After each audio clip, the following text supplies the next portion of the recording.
Hello, रायजोफोर good morning from Shillong. दिनै जोङो थांफिनसिगोन आरोना दिनैहाय 19 November जों दिन थांफिनसै जोङो दिनैहाय गुवाहाटीयाव थांगोन आरो गुवाहाटीयावहाय केकनि बुस्थुफोर लानो गोनां दं नालाय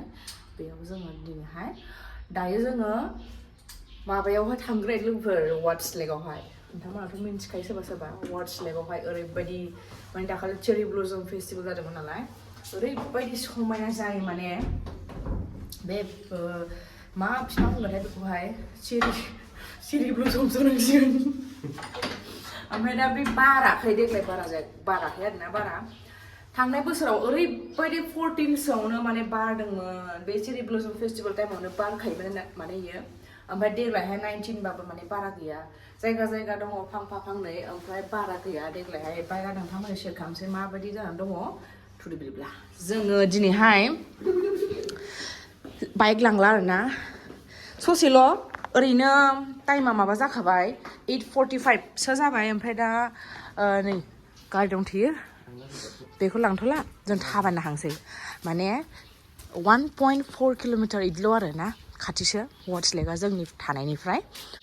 ओमफ्राय दायो जोङो थाबायलांगासिनो दं आरोना नै जा गोजौ थाबायनो थांनोबो हायो खिन्थुबा गोजौ गाहायखाय माने खस्थ' मोनो बेखायनो जों टेक्सिजों आयौ ओमफ्राय माबायदि जानानै दङ नोंथांमोननो शेयार खालामदो लोगोफोर नै इदि फिसिं माने नै बिबारा होजोंने नुबायना नै नायहैनोसै लोगोफोर दै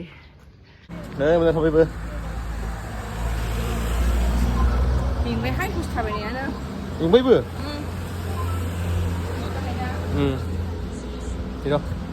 टेक्सि गाखोनो नागिरदों जों नै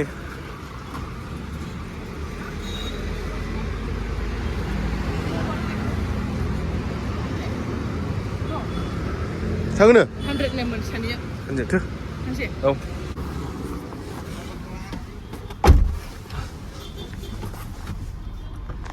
टेक्सियाव गाखोबाय जों दा नै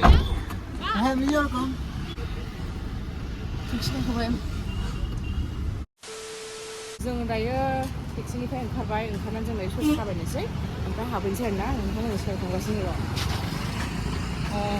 नुहैदोंना बिबारा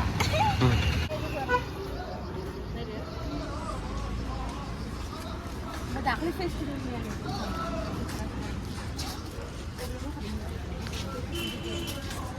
टिकेट लानोसै टिकेट काउन्टारा नैबे लाबाय 20 लायो सासेयावहाय दा हाबनोसै बैयाव देखायनांगौ दिनै नुथारसिगोन आरो ने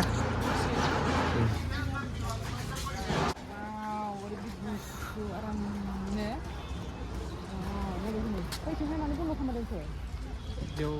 बानायदोंदां माबा जादों खोमा दाखालिनि जानायफ्रा नै आयौ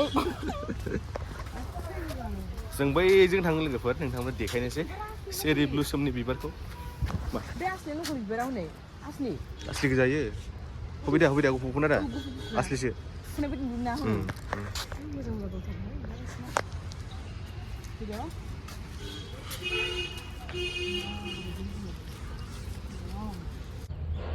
बाजोबाखै लोगोफोर बिबारानो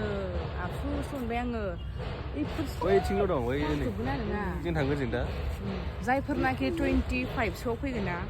अयनाय बारस्रागोन फै नायनि आरो नोंथांमोननोबो देखायनि जोंबो नायनोसै नोंथांमोननोबो देखायनोसै दै नै बेनो जाहैबाय लेक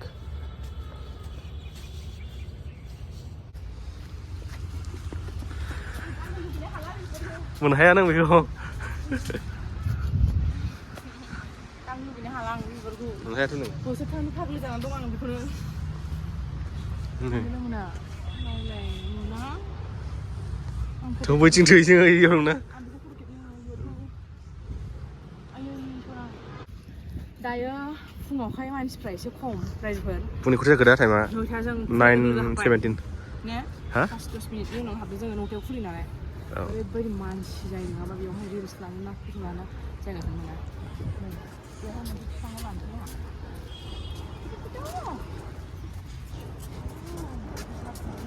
रायजोफोर ओरैबायदि साइज नुखायो ब्लु स्काइजों पिंकनो बोरैबा बोसोरगासिनो नै खोसिबावखायदा बेयावनो बारजोबाखै हनै बैयावसो हनै नुवाखैमोन ओरैबायदि मोजांखा लोगोफोर वासलेकआ माने मबाइलफ्राव भिडिअफ्राव बारा मोजां नुवा आरो खिन्थु रियेलाव बेकग्राउन्डजों नायफैब्लासो बिराद मोजां नुयो आरो नैबेनि सिरिबाय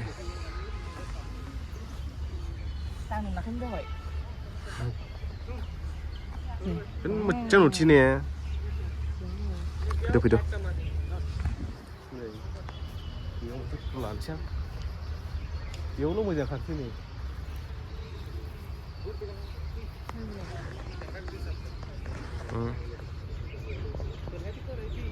नै लोगोफोर बे मोनसे जायगायावल' जिउ जाजोब्बाय आरोना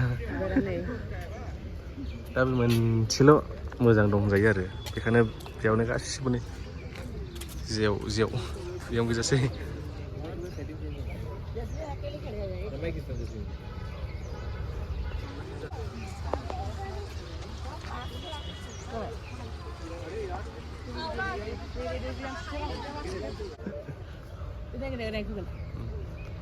Haya, kanam nanda.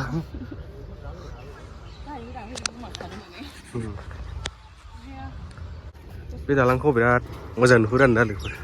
बरियानो नै बेवहाय बट हाउस ओरै फै हामि खनसे नामानि बट हाउस नावनाय नरा जास्ट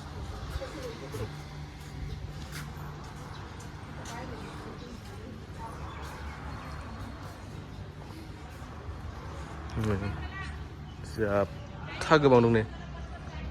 अथासार गोबां दं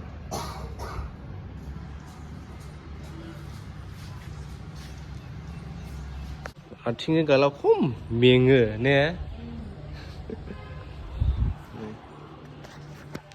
जों बटिं खालामनाय आरो जास्ट नायनानैल' थांनोसै टाइमाबो सर्ट टाइमानो थोला जोंनोहाय खासि ट्रेडिसनेल ड्रेस